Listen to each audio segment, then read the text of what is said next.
vamos a hablar de los efectos hipnóticos, de qué efectos tienen las benzodiazepinas. Como habíamos dicho, generan hipnosis, ¿ya? En un grado leve, ¿ya? También son sedantes, también van a funcionar como ansiolíticos y antiepilépticos. Entonces, en pacientes convulsivantes me conviene mucho el uso de benzodiazepínicos, ¿ya? ¿Quiénes son los benzodiazepínicos? Midazolam, diazepam. Principalmente, diazepam tiene un mejor espectro para controlar convulsiones más que el midazolam incluso. Entonces, ahora, ¿qué debemos hablar de las benzodiazepinas? ¿No? Trabajan a nivel de los receptores GABA, ¿ya? Pero no lo van a estimular por sí solo, ¿ya? ¿De qué manera trabajan los benzodiazepínicos? Trabajan potenciando el efecto GABA. O sea, el requisito para que estos puedan llegar a generar un efecto es que el GABA tiene que estar en su sitio de acción, ¿ya? Entonces, el GABA se posiciona en el receptor, ¿ya? Por lo general, ¿ya? Vamos a tener diferentes combinaciones de subunidades, ¿ya? Alfa 1, beta 2,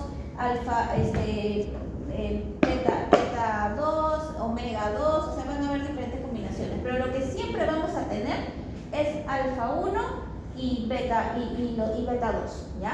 Entonces, en esta combinación de subunidades vamos a encontrar que entre el beta 2 y el alfa 1 vamos a tener siempre el sitio de acción de los GABA, ¿ya? Entonces el GABA viene, se posiciona ahí y en este caso en el delta y el alfa 1 vamos a tener el sitio de acción de los benzodiazepínicos. No solamente de los agonistas, sino también de los antagonistas. El flumaxenil, que es un antagonista de los benzodiazepínicos, también va a tener una afinidad de unión hacia ese sitio de acción, ¿ya?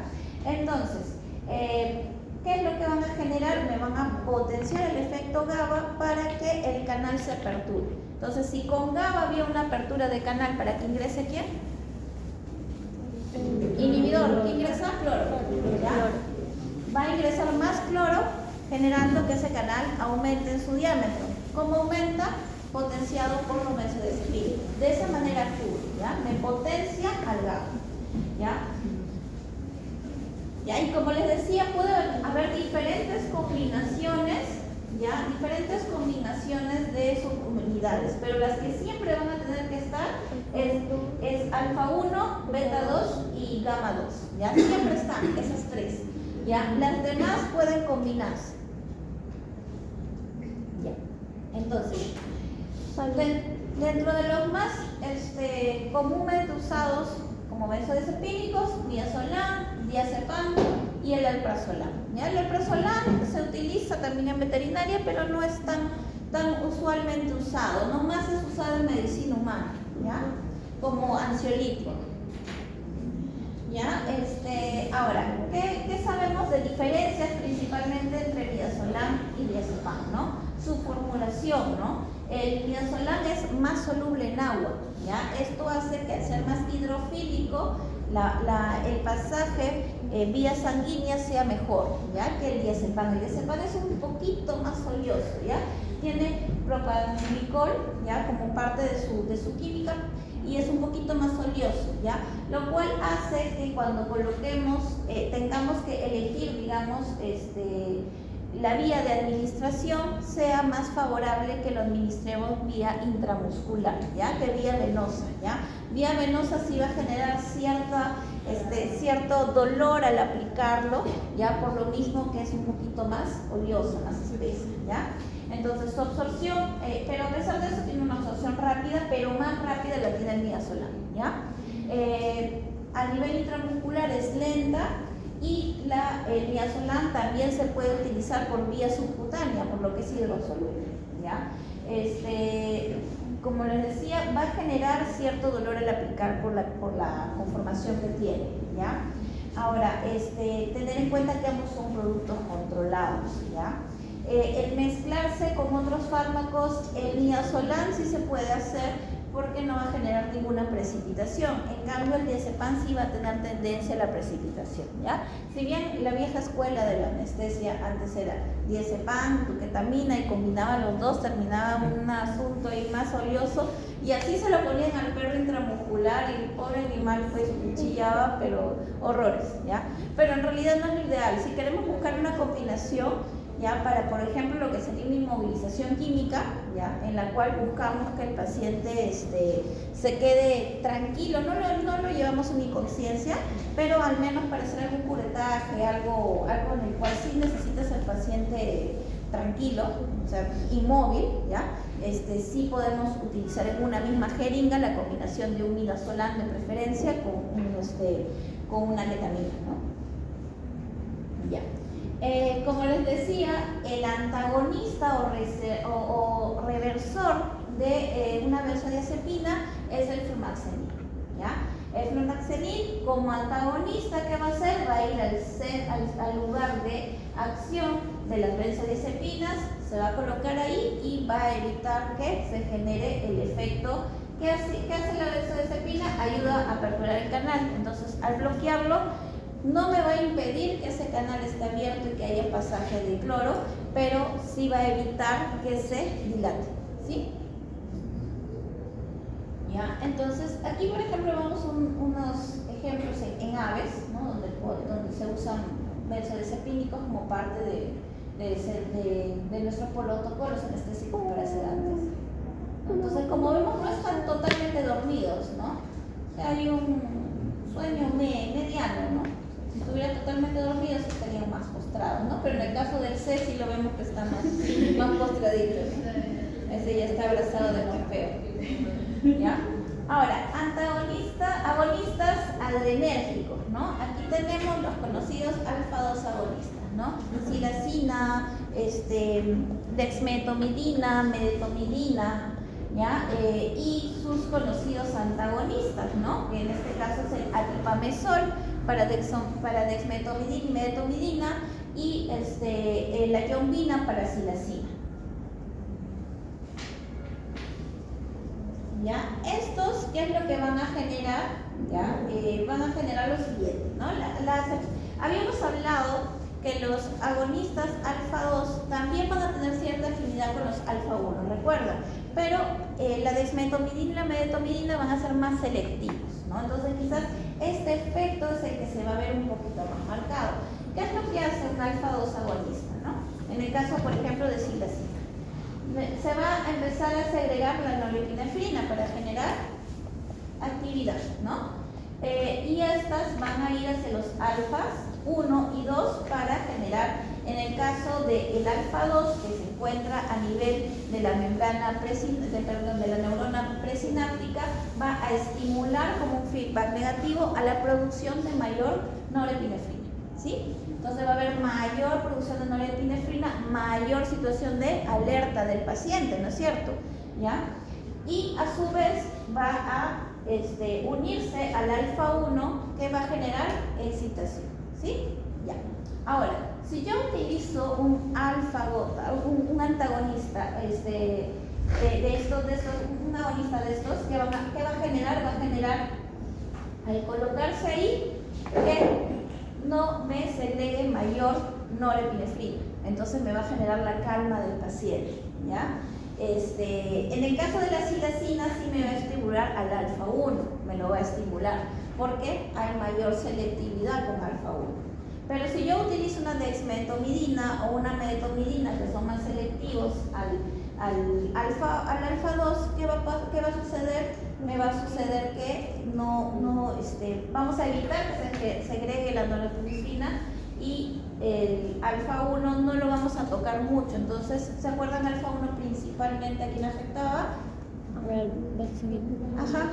Afectaba a nivel vascular por la vasodilatación y en la reducción de la frecuencia cardíaca, ¿no? Entonces no vamos a manipular tanto esto, ¿ya? De todas maneras sí va a haber cierto estímulo, pero no tanto como cuando usamos silacina. ¿Sí? ¿Se entiende?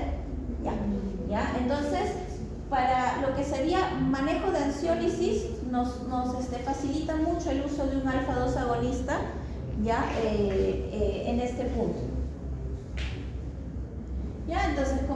decía, ¿no? Cuando tenemos un estímulo, digamos, excitatorio, lo que empieza a segregarse es ingreso de calcio, salida de potasio, en este sentido lo que va a hacer un antagonista adrenérgico es posarse en estos receptores y va a evitar la producción de noradrenalina. Ahora, ¿qué efectos me van a generar? ¿Ya? A nivel de los receptores en el locus del pons va a reducir la liberación de norepinefrina, lo que les decía, ¿no? Entonces va a haber una falla de sedación, puede haber una falla de sedación, estrés, cuando hay un incremento de las catecolaminas endógenas, sí podría haber una falla en ese efecto, ¿no es cierto? Así como habíamos hablado con las fenotiacinas, que si tenemos un paciente muy excitado y lo mantenemos en un ambiente excitado, el tiempo de efecto de acción va a ser un poco más prolongado, ¿no? Entonces también sucede lo mismo, ¿no? Mientras el fármaco empieza a llegar a su tiempo de latencia, empieza a hacer efecto, o sea, podrían haber ciertos fallos en la manifestación de una conducta de sedación, ¿no? Inicialmente, ¿ya? Bueno, ¿qué no va a generar? No va a generar una reducción de la frecuencia respiratoria, una relajación muscular, una hipotermia, ¿ya? Y también me va a generar analgesia, principalmente a nivel visceral, ¿ya? Principalmente los alfa-2 agonistas van a estar un poco más centrados hacia ese nivel, ¿ya? Entonces, en el caso vamos a irnos un poco por sistemas, ¿ya? A nivel gastrointestinal va a haber una reducción de la secreción gástrica, ¿ya? Me va a prolongar el tiempo del tránsito intestinal, o sea, va a empezar a reducir la motilidad intestinal, ¿ok? ¿Ya? Y va a inhibirme contracciones reticuloruminales y colónicas. Entonces, principalmente, ¿en qué especie yo tengo que tener cuidado cuando utilizo un alfa-2 agonista? Rumiantes. Rumiantes, ¿quién más? También diría equinos también. Equinos, ¿ya? Y conejos, ¿ya? Entonces, tengo que tener cuidado con esas tres especies, ¿ya? Principalmente equinos y conejos. Yo tengo que tener en cuenta que luego del uso de un alfa-2 agonista, ¿yo qué debo hacer? Colocar un procinético posterior a ello, ¿ya? Para mejorar esa reducción que se generó con el uso del alfa-2 agonista. En el caso de nivel endocrino va a haber una hiperglicemia, porque me va a suprimir, ¿ya?, a la insulina alfa y me va a estimular al glucagón beta, ¿ya? Entonces va a generar una liberación, ¿no?, de la glucosa en sangre. Entonces, para pacientes diabéticos también tener cuidado, ¿ya?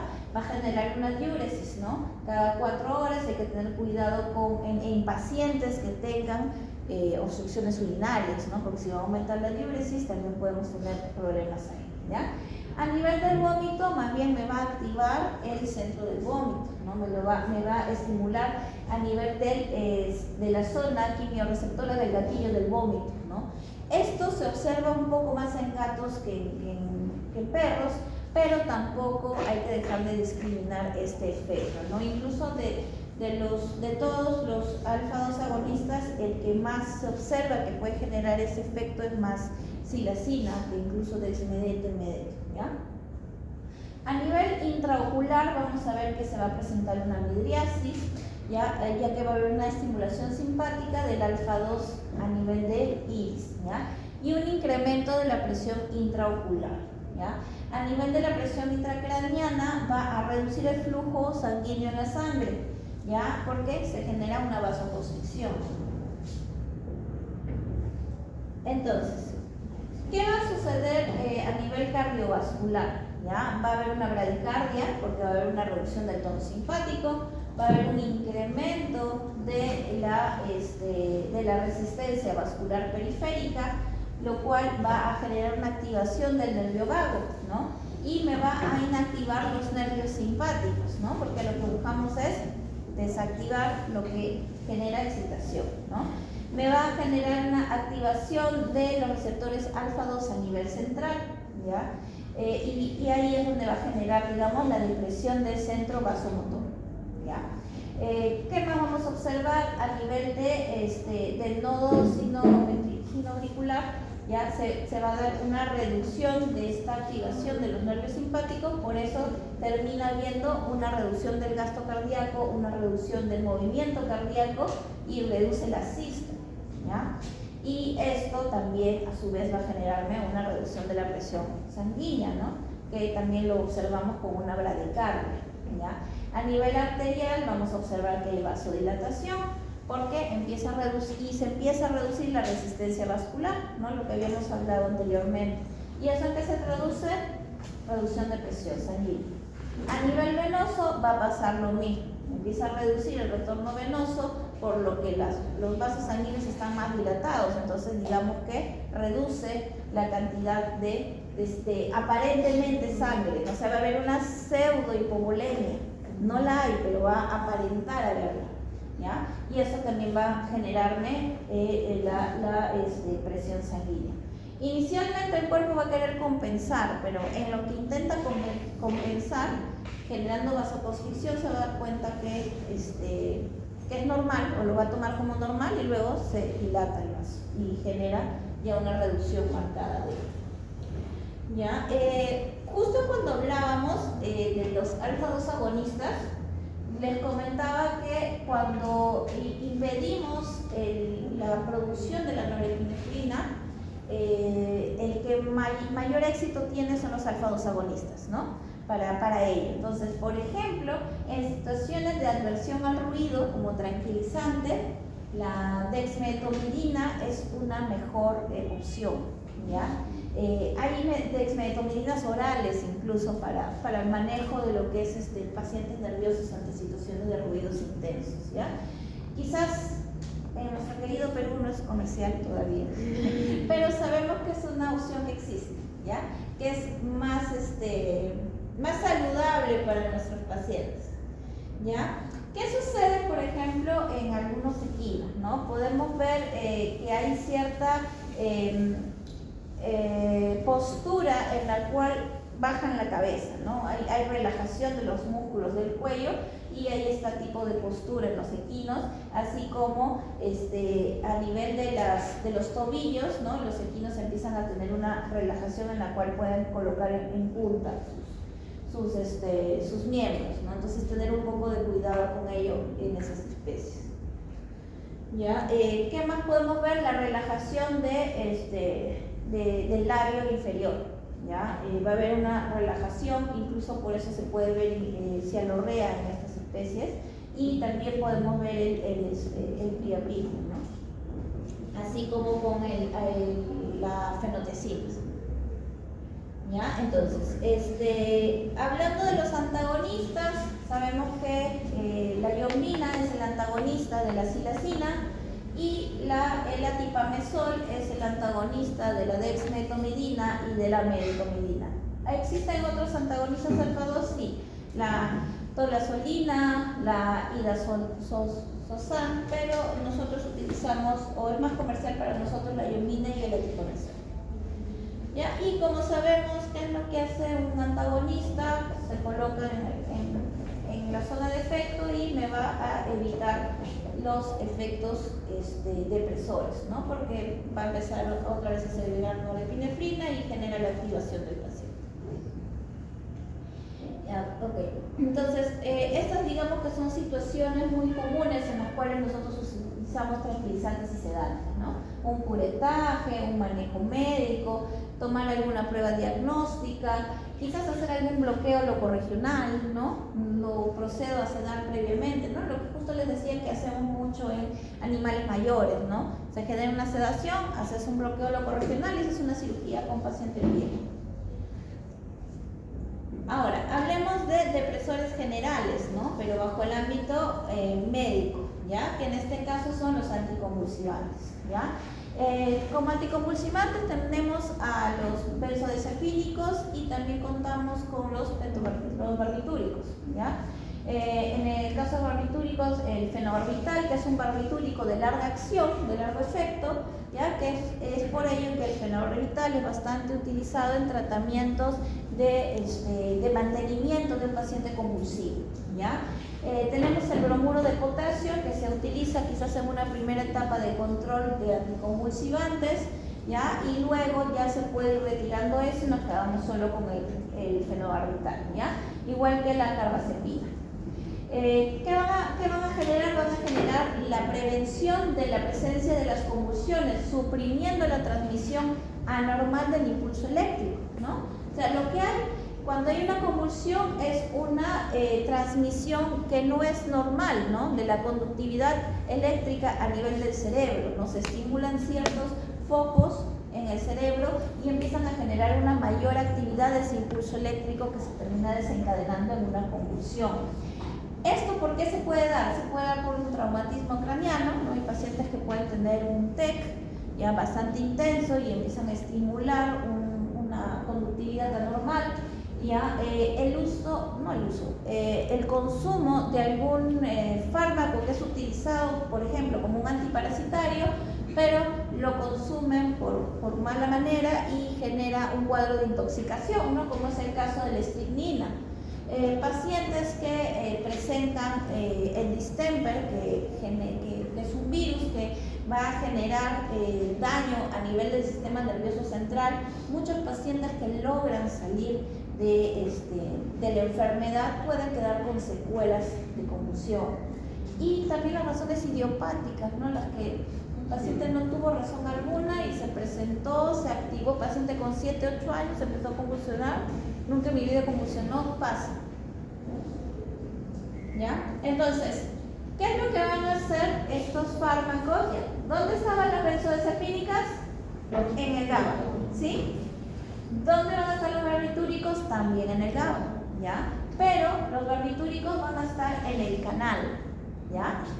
¿Se acuerdan que el GABA y los benzodiazepínicos tienen su sitio de acción entre las subunidades? Ya. En el caso de los barbitúricos van a estar en el canal. ¿Y eso en qué resulta? Que van a generar la apertura del canal desde adentro, ¿ya? Y otra diferencia que tienen con referente a los benzodiazepínicos es que a los barbitúricos no les importa, y eso también funciona con los anestésicos generales, ¿ya? O sea, como propofol o letomidato, también hacen lo mismo. No les importa si GABA viene, esté o no esté GABA, igual ellos desde adentro generan la apertura del canal, ¿ya? Entonces, me dan un mayor margen de apertura del canal incluso. Por eso es que el efecto hipnótico es más profundo, ¿ya? Porque me abre más el canal y hay mayor cantidad de ingreso de cloro en la célula. Y en el caso de los barbitúricos, por tener ese tipo de acción, ¿no hay alguna contraindicación que se deba tener en cuenta? Sí, alguna depresión que pueda tener el paciente a nivel vascular, ¿no? Porque en el caso de los barbitúricos incluso el tiempo de acción es más prolongado, o sea, el tiempo de afinidad con el receptor es bastante prolongado, que me puede llegar a generar efectos bastante contraproducentes si yo tengo un paciente quizás pueda tener mayor tendencia a la hipotensión, porque voy a tener una hipotensión sostenida. Por eso es que los barbitúricos se utilizan de manera controlada en el caso de los de larga acción, como el fenobarbital, ¿ya? Y ya no se utilizan los de que son de un poco más de corta acción en anestesiología. Solo barbitúricos, nada.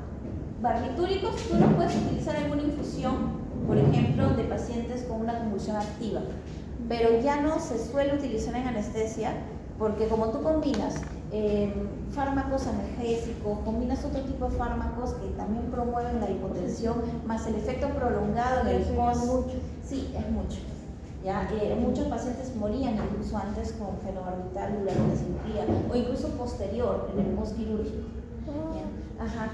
Pero ahora ya que usamos otro tipo de fármacos ya no sucede eso, ¿no? El propofol, por ejemplo, me genera lo mismo, pero en corta acción. El propofol te dura unos 7 minutos. A los 7 minutos ya se está aclarando, ya se va el efecto hipnótico y ya el efecto depresor también se va. Entonces eso hace que estos pacientes se despierten más rápido y puedan recuperar sus signos vitales de manera más rápida, temperatura, presión, todo eso. Entonces eso hace que el postoperatorio sea más exitoso, lo cual los barbitúricos, por más que existe barbitúricos de corta acción, igual su corta acción dura media hora, bastante diferente. Sí, claro, o sea, un pentobarbital, el conocido latal, por ejemplo, me puede durar hora y media. y eso deprime mucho a un paciente si es un postquirúrgico. Pero si buscamos esa depresión potente para un paciente convulsivo es necesaria, pero teniendo las consideraciones de sus efectos adversos. ¿Ya? Ya listo. Entonces, ¿qué efectos vamos a observar? Vamos a observar que, bueno, como decía, va a funcionar sobre el receptor GABA, va a perturbar los canales de cloro, esto va a generar una hiperpolarización de la membrana y esto va a potenciar la acción del receptor GABA. O sea, si bien no necesita del GABA, si el GABA también está ahí, me va a perturbar más todavía, ¿ya? El canal. Ya. Entonces, un poco a lo que estábamos conversando hace un momento, ¿no? Los barbitúricos son sedantes, son anticonvulsivantes, se utilizan como anestésicos generales, aunque en la actualidad no son tomados como primera opción, ¿ya? Y se utilizan, por eso mismo tú utilizas los barbitúricos, los utilizas en eutanasias, porque tiene un efecto prolongado, me deprime bastante al paciente. Entonces cuando yo coloco, en este caso el T61, ¿no? Que me genera una descompensación, una parada, me lo promueve más junto con este fármaco. ¿Ya? Entonces, los de larga acción, ¿ya? El fenobarbital es el que se consume de manera prolongada, ¿no? En el tiempo, ¿no? Esos pacientes que son convulsivos, que están ahorita controlados con esto, ¿no? Y siempre tengo que yo hacer de manera regular un examen de pentobarbital en sangre. Ya siempre tengo que hacer para poder ver qué cantidad se encuentra en sangre y si estamos dentro de los rangos normales, ¿no? Porque sí hay que tener en cuenta que por más que están dosificados para no generar esos efectos adversos, hay pacientes que inicialmente se aletargan mucho, ¿ya? Porque lo que hace es inhibir el sistema nervioso central. Entonces, evidentemente, tú quieres controlar convulsiones, pero no quieres tener un animal dormido todo el día, ¿no? Entonces, también existe un poco la regulación dosis-efecto, dependiendo del paciente, ¿ya? En el caso de los de acción corta, ya tenemos, se le llama acción corta en realidad por la diferencia, ¿no? Un fenobarbital me dura 12 horas, el pentobarbital me dura 45 minutos a hora y media, pero para cirugías, para una anestesia, es muy largo su efecto, ¿ya? Ahora, tenemos los de acción ultra corta, ¿ya? Que en este caso es el tiopentana, ¿ya? Me dura unos 30 minutos, pero igual los efectos depresores son bastante potentes, que también me pueden poner en menos riesgo a un paciente en anestesia, pero ya habiendo otro tipo de fármacos que son más seguros, obviamente no es nuestra primera opción. ¿Ya? Y así podemos observar aquí en el cuadro, ¿no? O sea, la curva de concentración plasmática del fenobarbital, ¿no? Que es lo que nosotros tenemos que tomar como parte de un seguimiento en un paciente convulsivo para poder observar que ese paciente se encuentre dentro de este margen y se pueda controlar las convulsiones, ¿no? Y obviamente cuando nos pasamos de la dosis pasa esto, la ataxia y la sedación, ¿ya? Pero sabemos también que dentro de nuestro margen terapéutico existe aquellos que tienen la valla más baja, ¿sí? Por eso es que a veces se maneja un poco como dosis-efecto, ¿no? Y la concentración ineficaz es cuando no llegas a la ventana terapéutica y el paciente igual presenta convulsiones. También hay esos casos, ¿no? Que yo le mando el fenobarbital, el paciente lo consume, pero sigue convulsionando. Ahora, para nosotros observar un efecto o que la concentración llegue, digamos, en esta ventana terapéutica, por lo menos deben pasar unos 3 días, ¿no? Incluso las literaturas indican de 4 o 5 días. Posibilidad que el paciente vuelva a convulsionar entre esos 4 o 5 días la hay, y eso hay que conversarlo e indicarlo.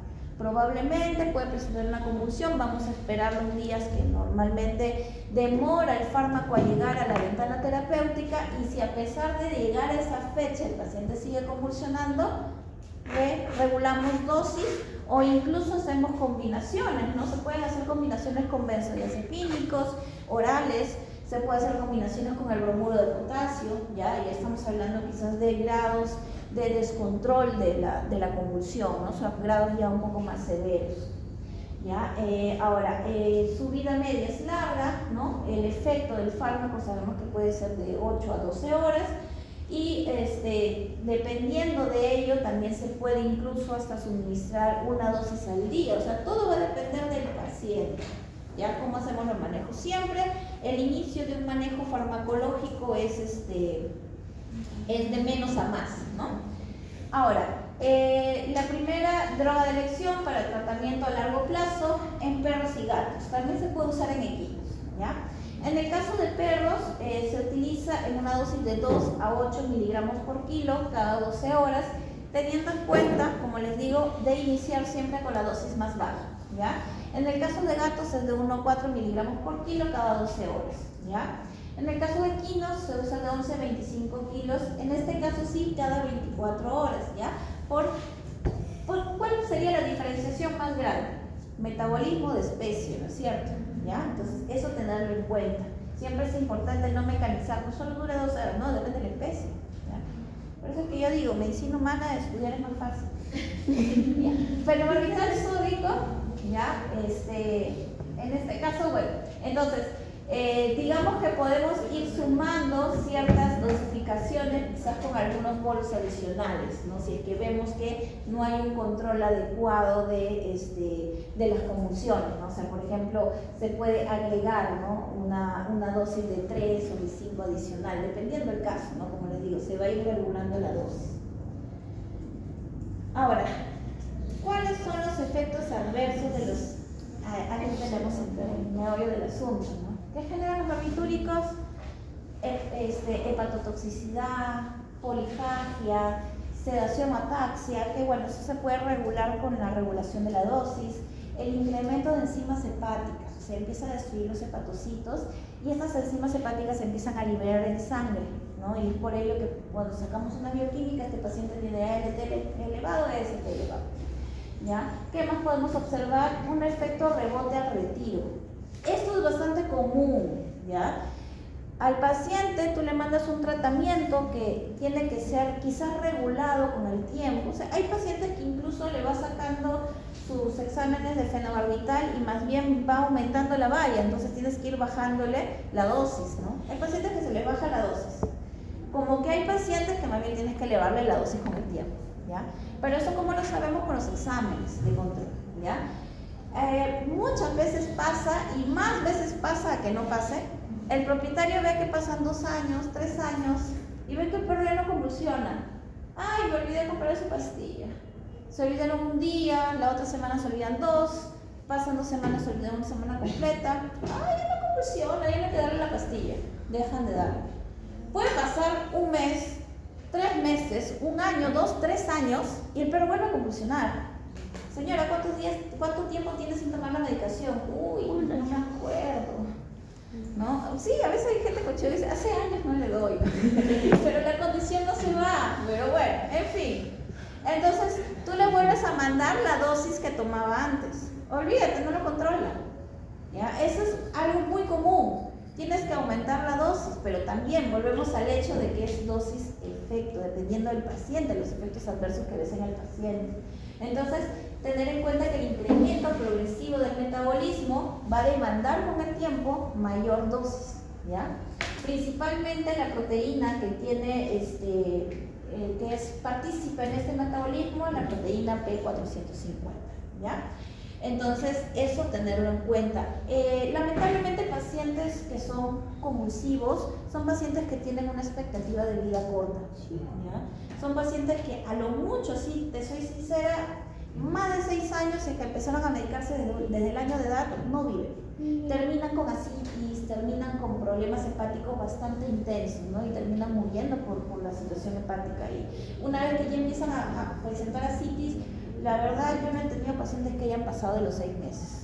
Entonces es bastante triste, ¿no? Y es algo que igual siempre se tiene que conversar con la familia y acompañar la situación, porque he visto situaciones de estatiosis o de cirrosis bastante marcadas en pacientes también convulsivos que toman fenobarbital. ¿Ya? Entonces son pacientes que regularmente hay que estarle tomando también exámenes, ¿no?, de enzimas hepáticas. ¿Cada tanto se le toman los exámenes? Depende. Cuando estamos iniciando el tratamiento, quizás lo puedes hacer cada 6 meses. A medida que va pasando el tiempo, vas teniendo alguna observación, lo puedes indicar cada 3 o incluso mensual, ¿no? Depende del caso. ¿Ya? En el caso de ser barbitúrico, ¿se podría utilizar también fármacos para reducir? Sí, también. Es lo que se recomienda, ¿no? Dentro de la combinación de fármacos que tú le das, que le des un hepatoprotectores, ¿no? Ahora, los hepatoprotectores que mayor margen de alargarme, digamos, la vida del hígado son los que me van a promover la replicación de las células hepáticas, como por ejemplo la silimarina, ¿ya? Pero el asunto es el siguiente, o sea, si bien antes se sabía que el hígado no tenía replicación de sus células, ahora se sabe que sí se pueden replicar, que sí se puede regenerar igual que el cerebro, pero su regeneración celular es muy lenta. Entonces, la silimarina me va a ayudar a estimular esa producción de nuevas células, pero de todas maneras va a seguir siendo lento a lo que se daña. O sea, nunca van a llegar a ser compensatorios del todo. Por eso es que a las finales me alarga la vida útil del hígado, pero no me va a evitar que el hígado se degenere, ¿ya? Pero sí le da chance, pues, a quizás un par de meses, unos años más, ¿no? Entonces, sí, lamentablemente estos pacientes siempre terminan mal. Bueno, entonces, vemos un poco la curva respuesta, ¿no? Como estábamos hablando hace un rato, ¿no? Dependiendo la dosis en el caso de el fenobarbital, ¿no? Vemos que el fenobarbital es el más efectivo y el más rápido, ¿no?, para generar estos efectos, ¿no? Tiene una vida corta media, y bueno, su efecto en el caso del lalatal se da entre 45 y 90 minutos, ¿no? Ahora, una dosis de eutanasia, estamos hablando de dosis que van a 120 miligramos por kilo, ¿no? Entonces, tenerlo en cuenta si lo vamos a combinar con un T61, irnos a dosis mayores de 50, ¿ya? Que las dosis hasta 50 se consideran dosis para lo que es manejos anestésicos, es una dosis alta, ¿ya? Entonces eso tenerlo en cuenta. Si buscamos sedar, podemos ponerle 3 miligramos por kilo, ¿no? Para anticonvulsivantes podemos llegar hasta 20, pero con el riesgo de ya generar una hipnosis. ¿Perdón? No, el lalatal es pentobarbital, es un barbitúrico. Profesora, una consulta. Ahí dice un efecto de 45-90 minutos. En caso de eutanasia, que es una sobredosis, supongo que no aplica el mismo tiempo. O igualmente es lento, ¿no? Lo que pasa es que la sobredosis lo que te va a generar son los efectos adversos inmediatos, que es la hipotensión, la reducción de la temperatura, la bradicardia marcada. Entonces, como no hay nada que lo revierta, eso podría generar la muerte del paciente, porque no tiene un antagonista. O sea, ese es el problema de los barbitúricos. Los barbitúricos no tienen antagonistas. Entonces, al no tener antagonistas, aumenta su riesgo por el tiempo prolongado que dura. ¿Ya? Por eso que el propofol, cuando tiene un tiempo de acción corta, no importa si te genera una bradicardia marcada, una hipotensión, lo vas tratando de estabilizar 7 minutos para que se vaya el efecto. Pero imagínate 1 hora y media ventilando un perro, tratando de que le suba la frecuencia cardíaca, ya, ponte, le pones atropina, aumenta, tiene un tiempo de duración corta de unos 10-15 minutos y de ahí se va. Entonces no va a servir 1 hora y media con bolos de atropina, ¿no? Imagínate, ese corazón está... O sea, la musculatura cardíaca la gasta, la desgasta. Entonces no es lo ideal, ¿ya? Por eso es que se prefiere ahora utilizar otros fármacos, ¿no?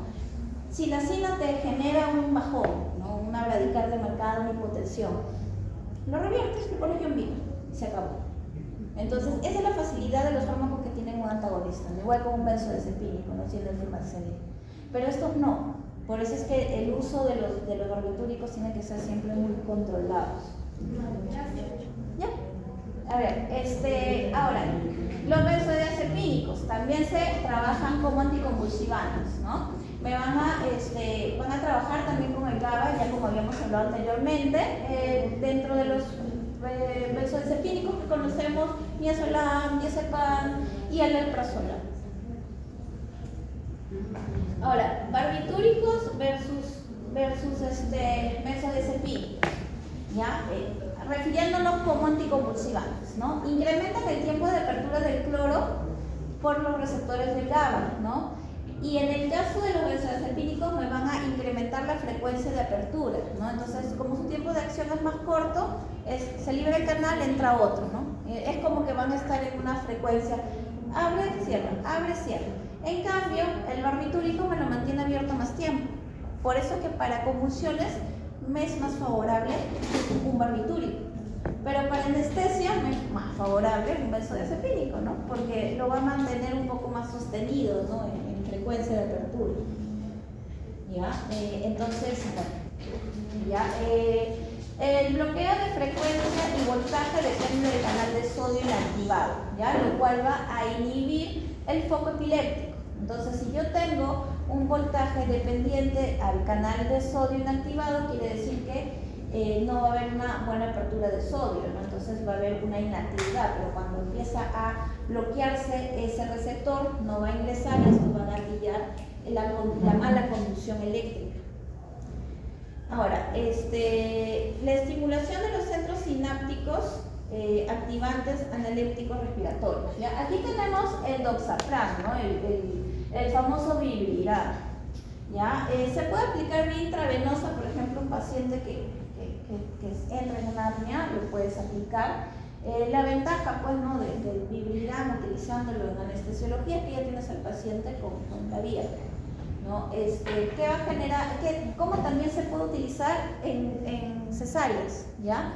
Hay pacientes que a veces nacen muy dormidos, ¿no? En realidad es por efecto de los anestésicos.